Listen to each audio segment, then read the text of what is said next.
Meanwhile, in the small town of Kingston Falls, Billy Peltzer was returning home from his day of work. He greeted his mother in the kitchen. What a rotten day at the bank, Mom.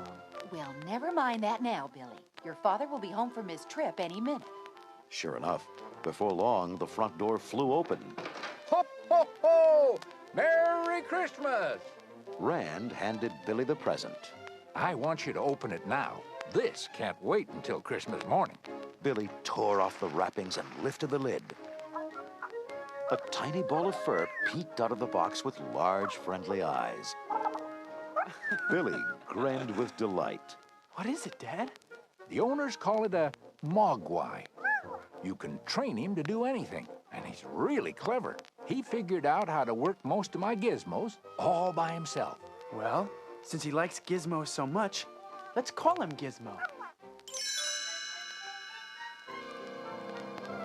Billy's mom watched Gizmo crawl out of the box, climb onto Billy's shoulder, and lick his cheek.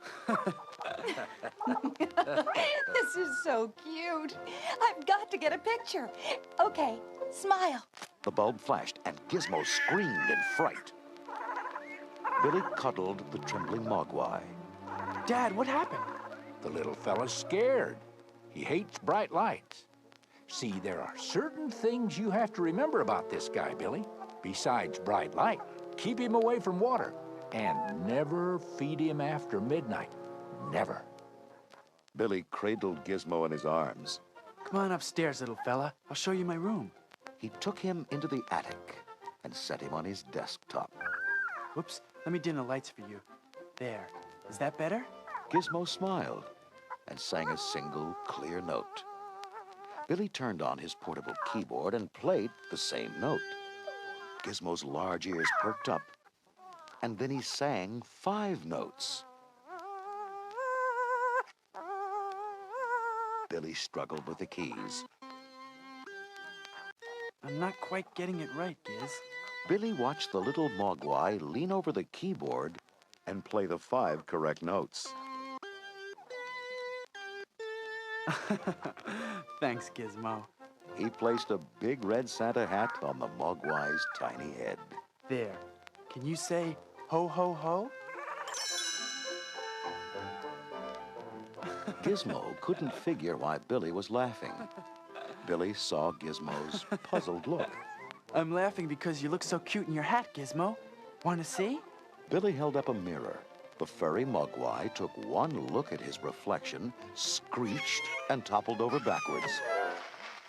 Hey, Gizmo, you okay, little guy? You fell into the wastepaper basket. Don't worry, I'll fix you up. He took Gizmo into the bathroom and gently tended the Mogwai's bruised head.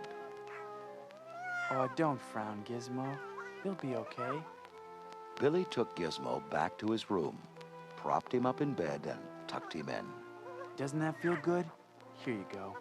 Here's one of my 3D comic books to look at. Gizmo held up the red and green glasses and peered at the comics happily, while Billy began drawing at his desk. Billy unwrapped a chocolate candy. Then he checked the clock. Only 9:30. It's safe to feed you. Here, Gizmo. Billy's dog Barney watched the little Mogwai chew happily on the candy. He wandered over to the bed, sniffed at Gizmo, and then gave him a friendly lick. Billy looked up from his work. See, I knew you guys would be friends.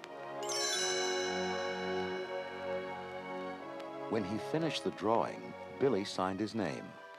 He pointed out the name to Gizmo and pointed to himself. Billy. That's me. Billy. Gizmo tried to imitate him. Billy grinned.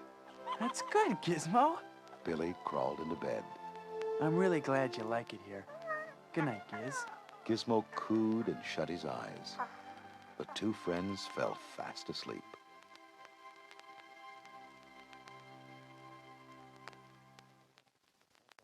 That was the end of Book 1 of Gremlins. Now remember these important rules about the Mogwai. Never put them in sunlight. Never get them wet. And never, never feed them after midnight. To find out what happens when you break these rules, Be sure to listen to Book 2, Gizmo and the Gremlins.